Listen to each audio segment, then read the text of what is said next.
L'octobre passé, le Burkina Faso a marqué le 11e anniversaire du coup d'État qui a porté au pouvoir le leader le plus apprécié et dynamique d'Afrique, le capitaine Ibrahim Traoré, l'homme qui a réalisé plus de 80% des promesses faites au peuple burkinabé lors de sa prise de pouvoir il y a 2 ans. Dans cette vidéo, nous mettrons en lumière tous les développements clés réalisés en 2 ans, des avancées qui vous donneront envie d'émigrer au Burkina Faso ou du moins de revoir vos anciens dirigeants marionnettes. Avant de commencer, un petit rappel. Si vous êtes nouveau, veuillez aimer et partager la vidéo pour que nous puissions toucher un maximum de personnes à travers le monde. Et n'oubliez pas de vous abonner et d'activer la cloche de notification afin que YouTube vous avertisse chaque fois que nous publions une vidéo comme celle-ci. Commençons donc.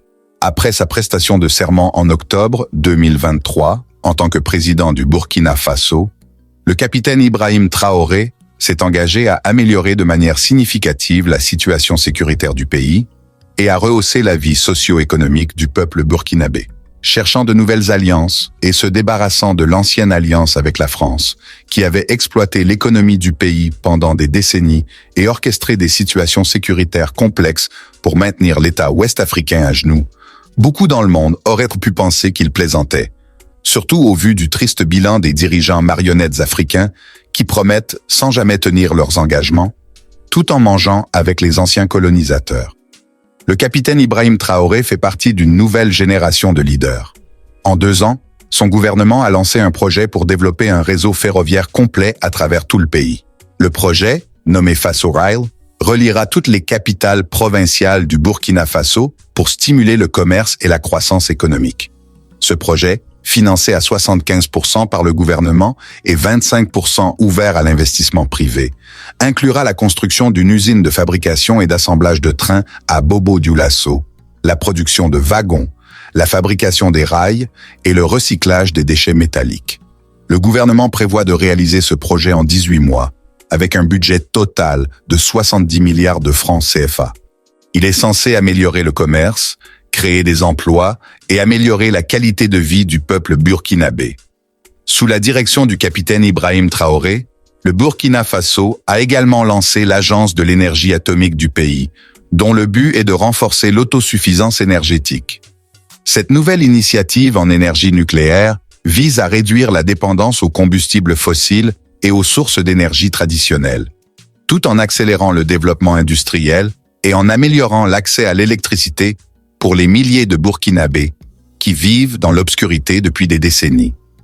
Le pays a conclu un partenariat avec la société russe Rosatom pour construire une centrale nucléaire visant à améliorer la production énergétique, la recherche scientifique et les applications industrielles, tout en renforçant la capacité du Burkina Faso à gérer la technologie nucléaire en toute sécurité.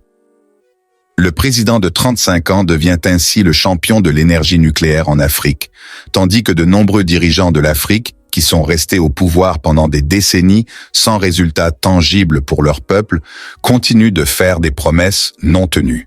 Le gouvernement du Burkina Faso, sous la direction du capitaine Ibrahim Traoré, développe également un parc pharmaceutique intégré à Kogo. Une fois achevé, ce parc deviendra le plus grand du continent. Le projet vise à rendre l'Afrique autosuffisante en matière de médicaments et à réduire la dépendance aux importations.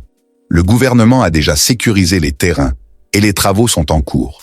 Ce projet de 5 ans est évalué à un coût total d'environ 70 milliards de francs CFA et vise à améliorer l'accès aux produits de santé de qualité, tant pour les humains que pour les animaux, tout en offrant des emplois aux jeunes et en stimulant l'économie. Le capitaine Ibrahim Traoré est déterminé à rendre le Burkina Faso autonome, en favorisant la production locale et en décourageant les importations. Le pays, qui est l'un des plus grands producteurs d'or d'Afrique, a longtemps vu son or être exporté sans valeur ajoutée. Le gouvernement a lancé un ambitieux projet de raffinerie d'or nationale pour générer des revenus, créer des emplois et conserver la richesse des ressources naturelles à l'intérieur du pays. Cela devrait accélérer la croissance économique. Par ailleurs, le Burkina Faso produit de grandes quantités de tomates, souvent exportées vers le Ghana et d'autres pays d'Afrique de l'Ouest, tout en important de la purée de tomates en provenance d'Europe. Pour inverser cette tendance, le capitaine Ibrahim Traoré a lancé la construction d'une usine de transformation de tomates pour créer des emplois, ajouter de la valeur à la production de tomates nationales et réduire la dépendance aux importations. En plus de ces initiatives économiques, le capitaine Ibrahim Traoré a mis en place des cliniques mobiles offrant des soins de santé gratuits dans les zones rurales les plus reculées du pays. Ces cliniques, équipées de technologies de pointe, offrent des services de dépistage du cancer du col de l'utérus, de radiologie et de soins médicaux généraux. Le Burkina Faso a également achevé son plus grand projet de barrage hydroélectrique qui devrait augmenter l'accès à l'électricité tout en réduisant la dépendance aux énergies fossiles. Ce barrage fournira également 24 millions de litres d'eau par an pour soutenir la production agricole. Après des années d'insécurité, où de nombreuses régions rurales étaient coupées de la capitale, le capitaine Ibrahim Traoré a promis de reconstruire les infrastructures du pays, même dans les zones ravagées par les insurgés. Il a utilisé des convois militaires et des brigades d'ingénieurs pour ouvrir des routes vers des localités comme Djibo, qui étaient autrefois complètement isolées. Parmi les autres projets de routes importants, on trouve les autoroutes Ouagadougou-Kahaya et Ouagadougou-Bobo-Dioulasso, qui amélioreront les échanges commerciaux avec les pays voisins. Lors du sommet Afrique-Russie de Saint-Pétersbourg en 2023, le capitaine Ibrahim Traoré a souligné la nécessité de la sécurité alimentaire en Afrique pour que le continent puisse rivaliser avec le reste du monde. Il n'a pas seulement parlé comme l'ont fait tant d'autres dirigeants africains, il a agi en lançant des projets de mécanisation agricole, avec l'achat de tracteurs pour aider les agriculteurs à labourer leurs terres gratuitement. Ces projets incluent également la fourniture de semences et d'engrais de haute qualité à des prix subventionnés, garantissant une production agricole soutenue et une sécurité alimentaire pour le pays. Ces développements ont permis au Burkina Faso d'améliorer sa sécurité alimentaire de plus de 50% en 2 ans. Enfin, sur le plan économique, le capitaine Ibrahim Traoré a lancé la Banque centrale du Burkina Faso, rompant avec le passé où les pays francophones étaient contraints de déposer leur argent auprès de la Banque centrale française. Sous son leadership, les fonctionnaires du pays ont reçu des augmentations salariales allant de 10 à 50%.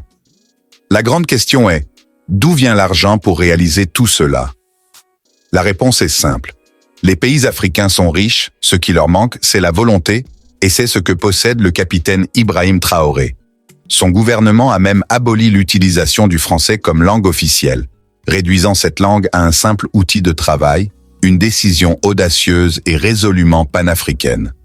Sur le plan sécuritaire, l'un des plus grands défis du Burkina Faso, avant l'arrivée du capitaine Ibrahim Traoré, était l'insécurité causée par les insurgés islamistes.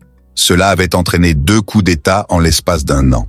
Grâce à de nouvelles alliances avec la Turquie, la Russie, la Chine et l'Iran, et à l'acquisition de nouveaux équipements militaires, les forces d'élite du Burkina Faso ont pu reprendre le contrôle de nombreuses régions, notamment dans la région aurifère de Djibo.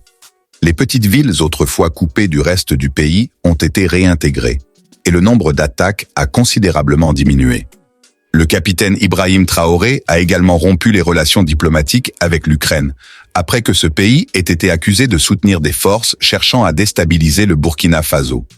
En seulement 2 ans, le capitaine Ibrahim Traoré a redonné au Burkina Faso une direction claire, transformant le pays avec des actions concrètes, et non de simples promesses.